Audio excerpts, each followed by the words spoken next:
Hey, thanks for doing this. Thanks for having me. Awesome. Okay, we'll get right into it. Origin story first. You scaled Uber Canada. Float's a completely different business. What was the opportunity you saw, and why was it so exciting? Tell us how it grew. So earlier in my career, I worked for Uber, both internationally doing expansion and helping localize Uber for each of these unique markets across Eastern Europe. And it taught me the importance of localization. I learned the power of that. And when I left Uber, it was something that I was constantly thinking about is like, what are we missing in Canada that we can bring here that will help this country achieve its full potential? And when I met my co-founders and we started talking about the future of business finance, that really clicked. Right. Yeah, I think Canada's an interesting market because it's big enough to support some amazing fintech businesses, but it's got a lot of walls up and its own regulatory issues and moat that companies have to go after. And it's not so big that some of these international companies are going to make it their first target. So I actually think it's in a really Goldilocks state where you can build a big business here, but it's hard for others to come in. Yeah, totally. I think, when the co-founders got together, we bonded over this shared passion for the disdain of the expense report. And so they had been working at Uber as interns and Shopify. And they were describing to me, like, we had to organize these events and we had to pay out of pocket for it and go through this expense reporting process. This is crazy. Is this how companies do this? This is a huge waste of time. Why don't we build a product to make that go away? And so ultimately that's the origin story came from us recognizing that friction, us hearing about it in the community and wanting to fuse payments, software, and financial services together into an integrated product that gives people time back, drives ROI, and helps Canadian businesses focus on what they should be focused on, which is growth, innovation, and expansion. Just going into the product, started as a corporate card. You've talked about this whole concept of a broader financial operating system. Sounds amazing. What does it really mean if I'm a 50-person business in Canada? To me, the modern operating system for Canadian businesses revolves around access to capital, being able to access capital in real time, rapidly, based on how your business is performing, so that you can invest more in your business. Two is financial automation, and automation spans both spend management, receipt collection. It spans month-end processes, how the finance team takes all of this data, all these transactions that it's making, and actually closes the books quickly and spends more of their time on insights about where to go, as opposed to making a log of everything that's already happened. And then three is about frictionless finance. It means if we want to send money in one part of our business, it's going to get there instantly. If we want to deploy capital in some part of the geography that we're operating in, we can do that instantly. And we can empower our staff to move faster and make sure that finance is a source of fuel for the company and not an obstacle. Right. And where do you think most of the Canadian companies are right now? Like a lot of what you do is I think still moving people into the basics of, oh, I can do that on all the expense track and everything else. And then you have some very sophisticated companies. So how do you guys deal with sort of a divided market? Yeah, it's absolutely true. There's always early adopters of technology, and then you have folks that are maybe further behind. Maybe they haven't been exposed to it. Their executives or founders haven't built it themselves, haven't used it themselves, and they may not even be aware there's a better solution out there. And that's one of the fun parts of building Float.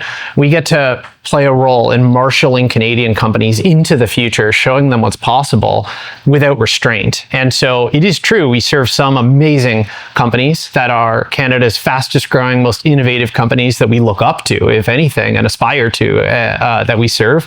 And then we serve a lot of businesses that maybe have been around for 50, 60, 70 years. Their processes are in some cases stuck in the 90s, and they are being served very poorly or not at all by existing service providers.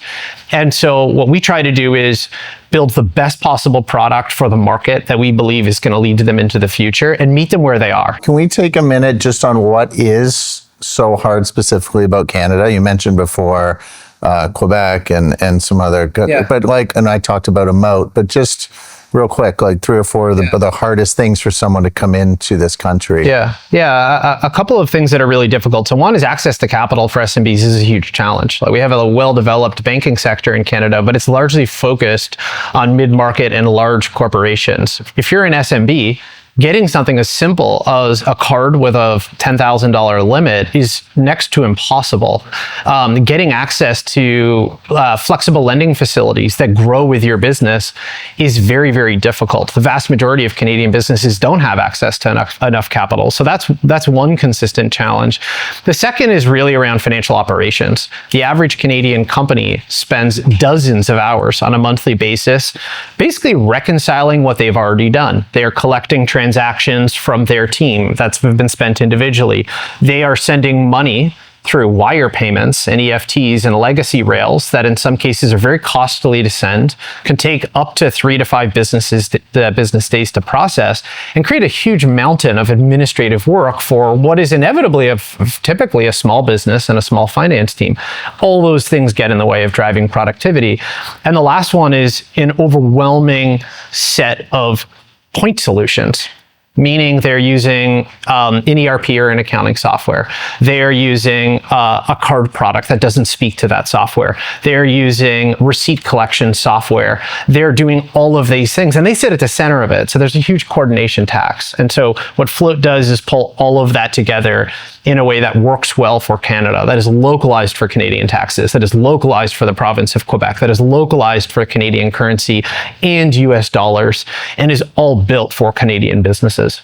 Awesome. Okay, so now we take all that stuff and AI comes in the picture. Float Intelligence. Tell us how this, what it does, why businesses should care. Yeah, so the genesis for this launch, Float Intelligence, which is all about month-end automation. It's all about allowing you to close your books rapidly, where technology is doing the vast majority of the work and you're reviewing it before it gets finalized. Every transaction that a Canadian business conducts has 4 to 5 mini jobs to be done. You need the receipt. You need to understand what category of spending. You need to understand what department it was. You need to understand what tax codes apply. There's a few minutes up to an hour for each of those manual human defects that bogs people down. Float Intelligence flips that on its head. We take 5 years of operating data across millions of transactions that have been conducted on Float. We ingest and understand how Canadian businesses are handling that transaction data. We build predictive models to do it for them in a non-deterministic way, so that the more you use Float, the smarter it gets, both for you individually and for all of our customers. And that's what Float Intelligence is about. It allows a customer to close their books, in some cases, 90% faster than they've done previously, with 95% accuracy on the predictions that Float is making. So that 0 to 95% is eliminating a huge amount of human effort. Okay, switching gears, you and I met on a panel at one of our friends' companies at BenchSci and talked a lot about how to scale companies. What do you think the fit was for you with Inovia, and how do we get here? Yeah, I mean, I think for me as a founder, what you're looking for in investors are partners, not just capital providers, but people that really deeply understand what it takes to build a business, what it takes to build a culture, to attract great talent, and the stages, and candidly, a lot of the ups and downs that you go through if you're going to build a great enduring company over a 5, 10, 15, 20-year period. And so what I saw in Inovia was, a really storied investment firm with a strong track record of backing Canadian winners, including in fintech. And I think really tight alignment in values about how we pursue that opportunity and work together. So ultimately, that's what got me excited. Yeah, I agree. Last question, paint a picture of Float in 5 years. Look, I know what got us so excited, but what gets you excited and where do you think we can go? I'm incredibly excited. Like, I can't get to that state fast enough, even though I know we have to actually build towards it. In 5 years, money needs to be moving instantly. In 5 years, Float will deliver an experience where if you want to move money to any vendor anywhere in the world, we will do it instantly for you. We will orchestrate with agents the rails to get there, maximizing or minimizing the cost to you to move that money, the delay or the time it takes to settle, so that you have access to your capital faster. That's what I'm really excited about. And I think in 5 years, the platform itself is going to be a co-pilot to running your business. It's not just going to be a place to manage transactions. It's going to be a place to actually coordinate your investments and understand where you can drive better ROI, whether it's improving the rate of return on cash you have on your balance sheet, accessing more capital to invest at a high rate of return. It's going to be frictionless, and it's going to be really powerful. Thanks. Thanks a lot. Thanks for talking. Yeah.